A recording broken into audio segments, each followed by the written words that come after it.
Grab your favorite caffeinated beverage and get cozy because you are listening to Mindful as a Mother with Paige Bruce and Lindsay Adams. This podcast is not intended to be a substitute for therapy or the therapeutic relationship, and the information given in this podcast is purely for educational purposes and is not intended to replace the advice of a professional. Do you want to make a podcast?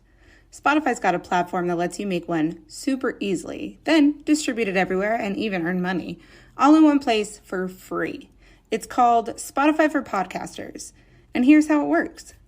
Spotify for Podcasters lets you record and edit podcasts right from your phone or computer. So no matter what your setup is like, you can start creating today.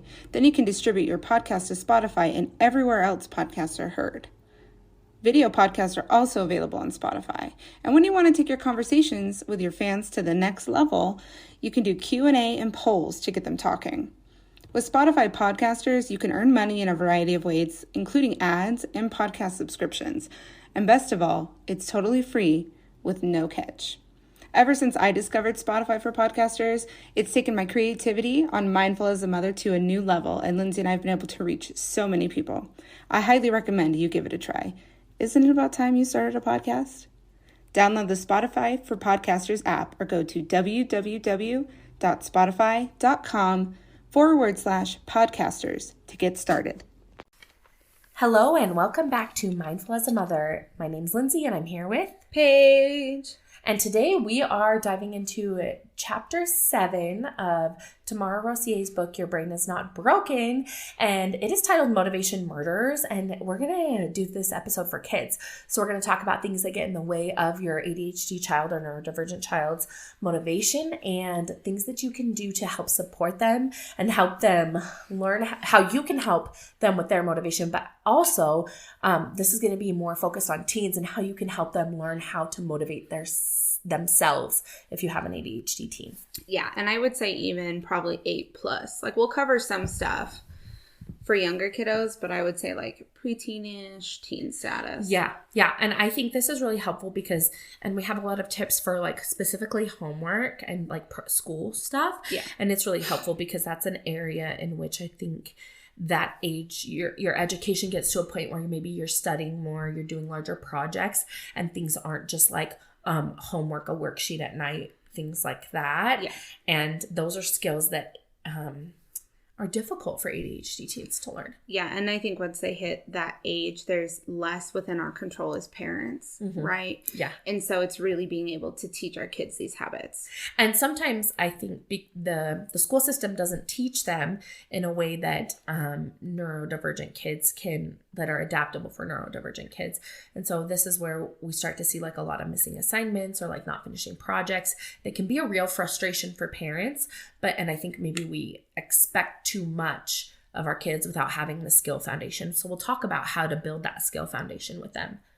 Yes. And for those who have been listening faithfully, thank you, loyal listeners. This is Chapter 7, not Chapter 6, which I was very stern on last episode. That was Chapter 6, but it's not. It's Chapter 7 if you're following along on the podcast and in the book. Yes. Okay, let's dive into time blindness. How do you see this in kids? Not being able to accurately predict how long an assignment will take, or what I commonly see in my clients that are in this age range and then are neurodivergent is they'll end up behind with missing assignments, and they'll kind of wait till the end of the term. They'll use that like anxiety motivation, and then they'll think like I can do 20 assignments in a weekend, and then they can't. Right, because now we're using anxiety, which we talked about in Chapter 6. And how actually your performance suffers. Your quality and performance suffers, even though we believe that we can get it done super quick.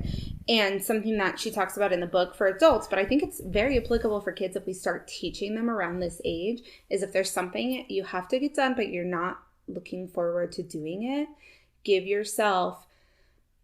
ask yourself how long it'll take, and then multiply that by 3. Yeah, like giving yourself the time buffer. And I also think we fall into the trap as parents of using anxiety and fear to motivate our kids to get their like missing assignments done. So like when we talk about grades, like you can't have missing assignments or I don't know why missing assignments is such a common one. It is, and I think, let me just tangent on this, because the school system is different than when we were growing up. If you grew up in public school, where you would turn in an assignment and then you would get it like a report card, where everything has a portal now, teachers get behind on entering assignments and grades in assignments. I said assignments twice because I see this a lot. Like, teachers get behind on entering assignments, which means the grade you're seeing on the portal isn't the real time. And so this is a big stressor with a lot of people I work with.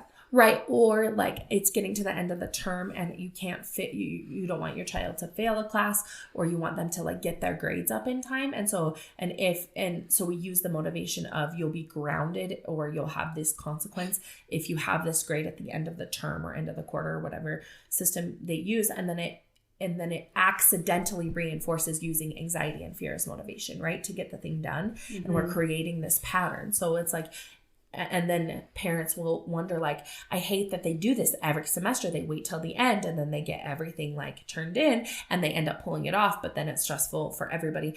And it's just like continuing to perpetuate that negative cycle. Yeah. So, and I think the important piece with this, with the time blindness and having them schedule the time, is maybe we don't naturally have the skills to understand how long something's going to take. So you need to sit down with your kids and break it down with them. You can't expect them to do this on their own, even if they're 15, if they don't have the foundation for it. It's the same with like emotional regulation. You like, start with where they're at. Yeah. And that may be where they're at, because it's not something that is taught to them in school or modeled to them. Yeah. And the thing that I like to encourage people to do is, if your kiddo has an assignment coming up, and eventually we're going to have to let go of the reins. Like, our teens need to have some autonomy and accountability in their schooling. Okay. Yeah. Like, we have to let go as parents at some point and learn to let go of the reins, even though it can be intimidating to hand over that control, because we don't know if it's going to get in or not. But what I like to do is, if you have assignments coming up and it has a deadline, let's write down all the things you need to do to get it turned in. Like, what are all the things involved in the assignment? And then assigning, like, how much time do you think each of those is going to take you? And then using that to break it down of that, like, multiplied by 3 time buffer. Yeah. Yeah. And teaching them how to break that down. Like, okay, these are all the things I need to get done. I think this is going to take me 20 minutes. This is going to take me 30 minutes. This will take me 60 minutes. And then I have to put it all together and review it for another 20 minutes. So it's like, okay, what day can you spend 20 minutes on this? What day can you spend 30 minutes on that? And just move through the list. And that's also really helpful for the motivation piece, because we know that it's hard to motivate an ADHD brain for something that's not interesting, but it's a lot easier to motivate an ADHD brain for 20 minutes than it is for 3 hours. Yeah. So like, how can I take 20 minutes and do this one portion? Like, it's easier to like bookend reward that with music, or with a treat, or with a bath, or whatever, or hanging out with friends. If we're talking about teens, it's really a lot easier to motivate that than it is to like do the whole project. And it doesn't feel as overwhelming. I think the overwhelm factor causes a lot of shutdown, is even in adults. So it's like, oh, this huge project needs to get done. I feel like it's going to take so much time because I'm not looking forward to doing it, right?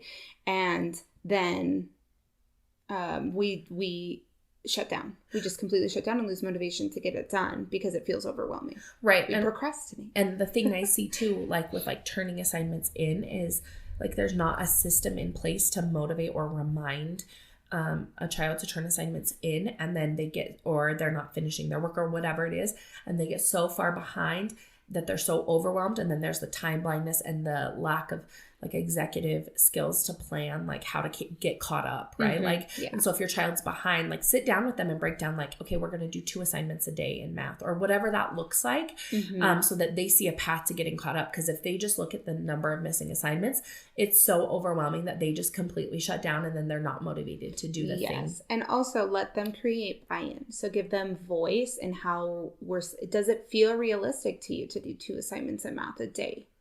If no, what feels realistic? And I've even had to have conversations with parents about expectations. Like if your kid's a 6th grader, like I know you don't want to have them like and they're really behind because of ADHD or mental health or being sick or whatever, and they're having a hard time getting caught up. Like, is it really worth it to expect that they get all their missing assignments in by the end of the term? Or do we just start fresh and say no missing assignments from here? Yeah. And most parents will say like, yeah, it's not my ideal, but like I recognize that it's unrealistic. And so maybe it's better to just say no missing assignments from here on out. So you're not trying to stay caught up on current work and get caught up on missing work at the same time. And you're just like, okay, this is just the term and we know better and we're going to do better next term and we're going to put more things in place. Like I would encourage you to do that because it really just ain't worth it. Yeah, it really isn't. And the impact of the relationship, which we're going to talk about in a chapter later on. Yeah. So let's move into delayed gratification. This is the one we talk about where interest leads to motivation. And so this is like rewards or positive reinforcement. Yeah. And I think that we tend to like to offer big rewards to our kids, or when we do a reward system for kids of all ages that are neurospicy, we make them take too long to earn the reward or do too much. We need to break up the reward or have it be a smaller reward more frequently, because that's just how the ADHD brain works. Yeah. And if you think about this for yourself, if you've done some awareness work and like trial and error on what works for you, bigger rewards don't work for me all the time. Sometimes they do. Like I have a trip I'm really looking forward to, which is a big reward, right? But most of the time it's like a cup of coffee, or it's like the show I get to watch. Or Diet Coke. We were just talking about how like Diet Coke is not for me about like the caffeine. It's about like, it's a reward because it's a positive association for me. I wish it wasn't because it's not very healthy, but we all have our thing that we're slowly going to poison ourselves with. That's my like theory. But like if I don't want to do like a cleaning activity, or if I'm having a hard time focusing, I will open a fresh Diet Coke, and that's like I can drink this fresh cold can of Diet Coke while I am doing the thing. Yeah. And so when we talk about rewards, if you're like, okay, we're going to do this and it's going to be the reward every Friday, and you find that it's not like your kid is not motivated to get that thing done to earn the reward on Friday, make it a smaller time window. Yeah. And again, with preteens and teens, they have the cognitive wherewithal to pick their own rewards. And I encourage bookends. So like something to start the motivation, or an enjoyable activity before that we're interested in doing. We're making a sandwich, doing the activity you're not interested in or don't like, and then ending it with something that you do like and is a point of interest and reward. Yeah. So there's like that bridge, and like, cause there's a thing in ADHD called dopamine loading, which that happens in the pleasurable activity. You know, you're going to do the thing after, but your dopamine is loading, like building up to do the thing. And then you do the thing, and then you have like the reward after. And if your child is someone that uses anxiety or emotionality to motivate, the thing before I think needs to be some kind of nervous system regulating activity, like whether it's a sensory activity, depending on how their nervous system is, whether they need to upregulate, which means like movement, getting amped up energy to do the thing, or downregulate, meaning like burning off energy. Yeah. And it doesn't have to be something long and complicated. When we say nervous system regulating activity, it sounds very clinical, but something that makes you happy is a nervous system regulating activity. Literally, like this can be like, okay, so right now we're both recording this podcast and we both have like soft blankets with us. And like, that's our way of like keeping our like sensory systems and like nervous system regulation going throughout this. It could be a bath. It could be like a couple jumping jacks, or a couple deep breaths, or I'm trying to think like what's fun for kids that regulates. I'm thinking of a bookend for teens, right? A lot of the times we want them to come home, preteens and teens, we want them to come home, do their homework, do their chores, and then they're free to go do whatever they want, right? Whether that's extracurriculars later, blah, blah, blah. I'm thinking if we're going to bookend and we're struggling, like they're getting home, they're procrastinating, they don't have the motivation to do it, they're avoiding, right? How can we encourage that dopamine loading?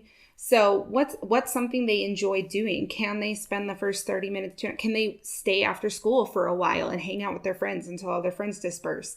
Then come home, do the activity, and then have permission again to do something later. Like, oh, now we're going to go do the sports you like, or now you can get on the computer, like that type of stuff. Yeah, I love that as a motivation. And I think so often we expect our teens really want to hang out after school, because it's like when they're all together, when they plan and they're like, we want to go do this. And but then a lot of time as parents, there's that like, well, I don't want you hanging out every single day after school, or I don't want you staying out clear till 8 o'clock, because then we come home and it's like you have to eat dinner, you have to do your homework or your chore, and it just just like sets everything back. But if we break it up in that way, if that's possible, it still gives them that feeling of like, okay, I get to do the fun thing, and I get to, that's their way of like blowing off steam after school. So like your 8-year-old is going to come home from school, have a snack, and watch a show, right? Yeah. Your teenager, that they're highly social creatures. They're going to socialize, right? And then they're going to come home. They're going to eat, do their chore, do their homework, and then like allowing them to go back out if that task is completed is like a really great reward. Or freedom of choice, right? Because we want their buy-in, because not all teens want to go out again later at night, but they do socialize in some way. They want the screen time, the Snapchat, the whatever. We're on Discord playing games with our friends, or, you know, we're on Snapchat now, or so like that type of thing, and creating a bookend so that way we're dopamine loading, doing the unpleasurable activity, and then we're rewarding. And finding the thing that like your teen is interested in, whether you understand why they're interested in it or not. Like, okay, anime is always the example I use because I feel like it will always be the thing that I do not, like it's not a motivator for me. It's not something I understand. It's not something I particularly enjoy, but I hear kids talk about it a lot in therapy, especially in this like preteen teenage.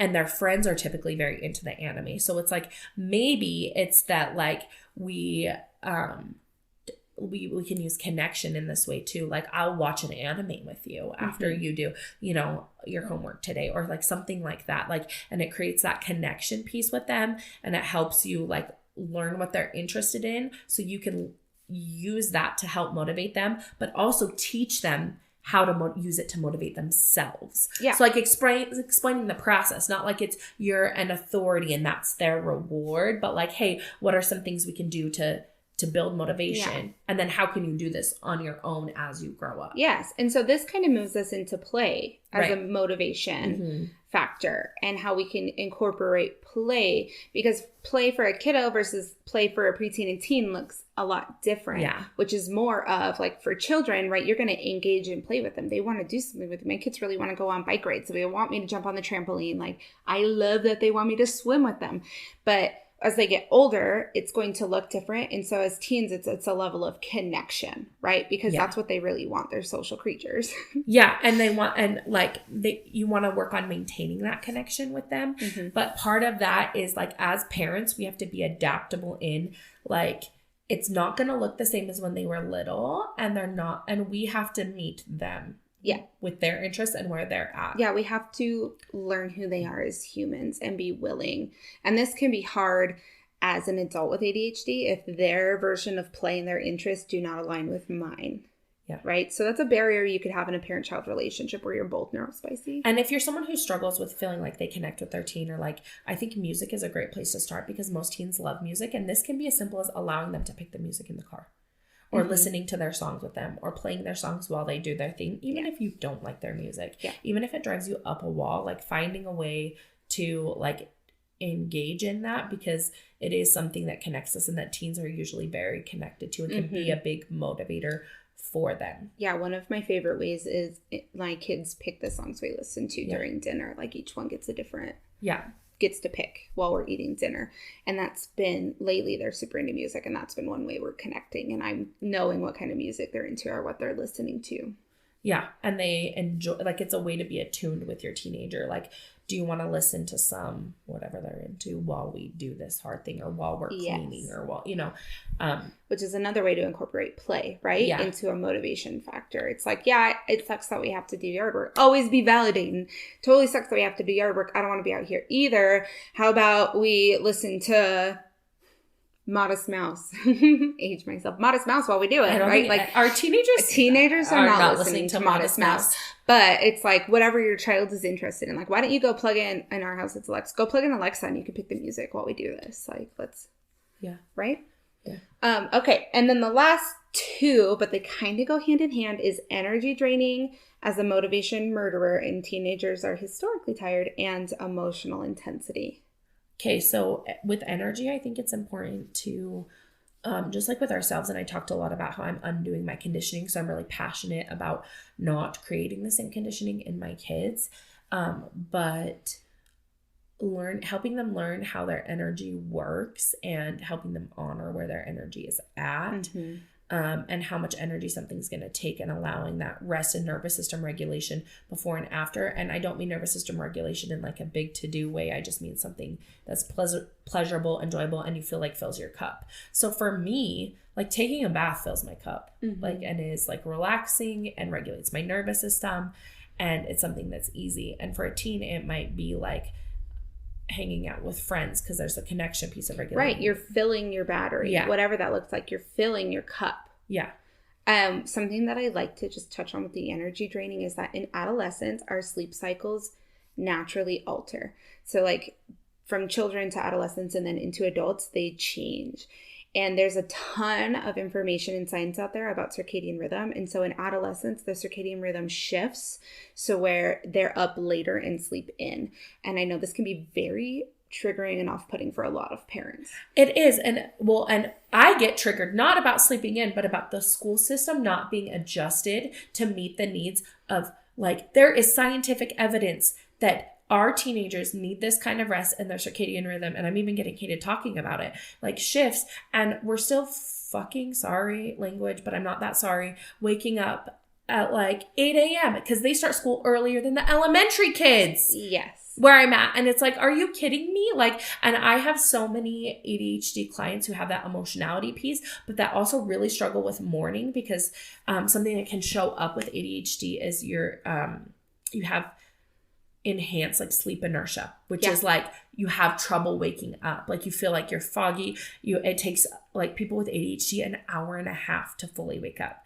So if we're making them wake up earlier, we're sending them to school at 8 a.m. They're not awake till probably like 10:30 based on like how their brain functions. Yeah. And then, I mean, we're forced from 8 to 10:30, we're trying to force them to do something that is really freaking hard for them, that drains all their energy. No wonder they're tired and they're, you know what I mean? But then their circadian rhythm is delayed, so then they stay up late, so then they're not getting the amount of rest that they need. And this is a brain like thing. This is not something your child has conscious control over. Yes, exactly. And so that's why I'm so passionate about this piece, because as adults that are neurospicy, exhaustion is a huge piece because of the intense emotionality, because of the sensitivity to the amount of activity and the stimulation, right? So we're already in a space where exhaustion exists even for adults. And so we're battling the extra level of like teenage adolescence life. And so I want to talk about how we can kind of weave things in to support them in that level of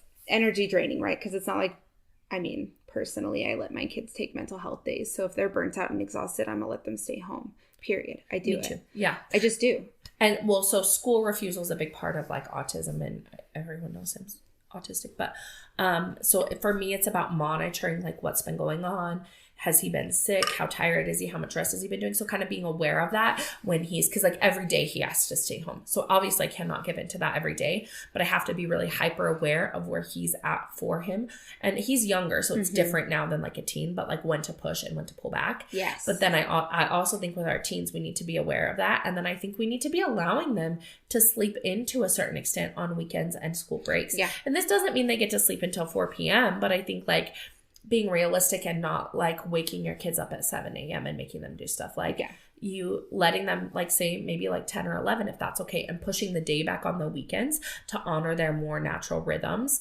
I think where that gets tricky is then it's hard going into the week, and sometimes we just don't have the control over that. The other thing that a lot of teens do that parents get upset about is then they nap because they stay up later. Yeah. And then they nap after school, and then they get upset because they're like, oh, it's making them stay up later. And I think they're going to stay up later regardless of the nap or not. Yeah. And so really allowing them to say like for these these teen years while your brain is shifting and changing, like I think it's okay to stay up a little later, come home, maybe take a nap, and helping them learn to like self-monitor that. So where they're not napping for 4 hours maybe, but like an hour, and still allowing them to rest. And I'm really passionate about this because I feel like I have created an unhealthy relationship with rest due to some of these beliefs about myself that, and where I would do the thing where I would stay up late, I would have a hard time waking up early.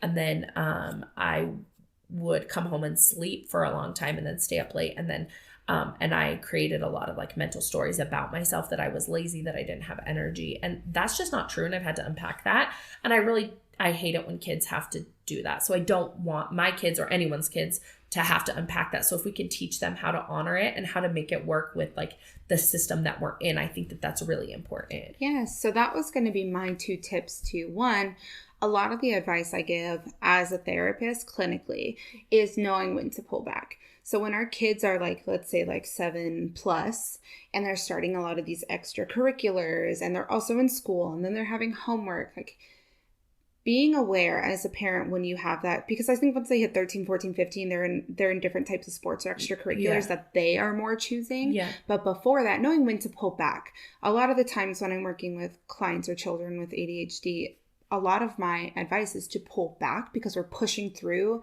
that dysregulation, which for some kiddos, when they're tired, that are neurospicy, when they're tired or that they're pushing through that dysregulation, it shows up as hyperactivity. So you're like, oh my God, they have so much energy still. How do they do this? In reality, we like missed a window and pushed them too far. Yeah. And with my girls, I see that more. And with Sam, what I see is the emotionality. So that's how I know I've pushed too far, is like, you're extremely emotional, which means you're exhausted. Mm-hmm. And then with my girls, it's like, you're hyperactive and it's 9:00 at night, which means like, I've let you stay up like too we late. missed it somewhere. Yes. Yeah.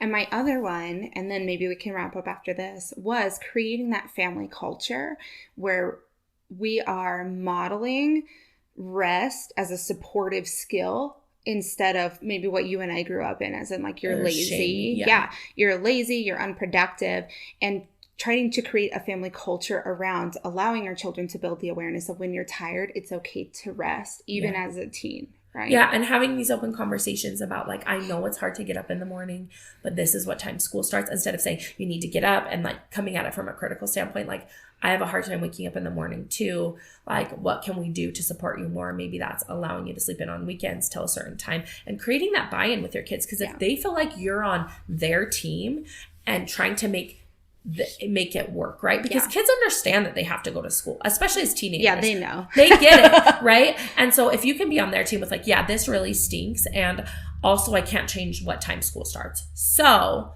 how can we adjust this to fit better for your system? The other thing I see people do in high school a lot, and I know that this is not for everybody, and this is more for probably extreme cases, is I know that they can take maybe 1 or 2 online classes and start school at 10. So if your child has an especially hard time, or you feel like you're maybe starting late with doing these things, like talk to your school system, and especially if your kid's on an IEP for their ADHD, you can go in and advocate for them and say, okay, I want to have like a second period start time or a 10 a.m. start time. And then they take maybe 1 or 2 of the easier classes online. But then you have to, obviously manage that. But that's an option if it's something that's doable for your family. But ultimately, setting that foundation in the belief that rest is okay and not having to push through it all the time, and being able to model that and accept that and get their feedback on that. Even sometimes too, I'm like, I have to get up early, but I can take a nap later. Like welcoming some of those stuff. And really, once your kid hits like 11 or 12, it's like you've pretty much taught them everything that you could possibly teach them. And now it's like they need to be an active, collaborative part of everything we're doing from this point on. Yeah. Like we're not like hands off, but you're no longer in the driver's seat. Like you are in the passenger seat, and now we're working together to find direction on where to go. And that's really the hack to making the teen years. Like there's going to be conflict, and that's part of having a teenager. But that I think is really the hack to making the teen years work as a parent, is like your child feeling like you're on their side and you're a collaborator and helping them navigate obstacles that come up, and teaching them how to navigate obstacles that are going to come up in life, whether they're ADHD or not. And instead of feeling like you're an authoritative figure to them. Yeah. Like you just have to do what I say because I told you to do it. Yeah. Number one reason I rebel, even as an adult. Well, and there's that PDA piece that I think we talk about more in terms of autism, but I think it shows up in ADHD kids as well, where like it's called pathological demand avoidance. You can Google it, but it's where if someone tells me to do something, I'm going to do the exact opposite. That's Zane to a T, and he has ADHD. It's like if I ask him to do something, well, that's Tim. He has lost all motivation. Now he will do the opposite. Or if I like get pushy about something, then like it's almost like I'm not doing it at all, like type of thing. So definitely Google that. Say it again. Pathological demand avoidance. All right. And thank you guys for joining us. This is our part 2 of chapter 7 on skills to support your kids in creating motivation. Tune in next week.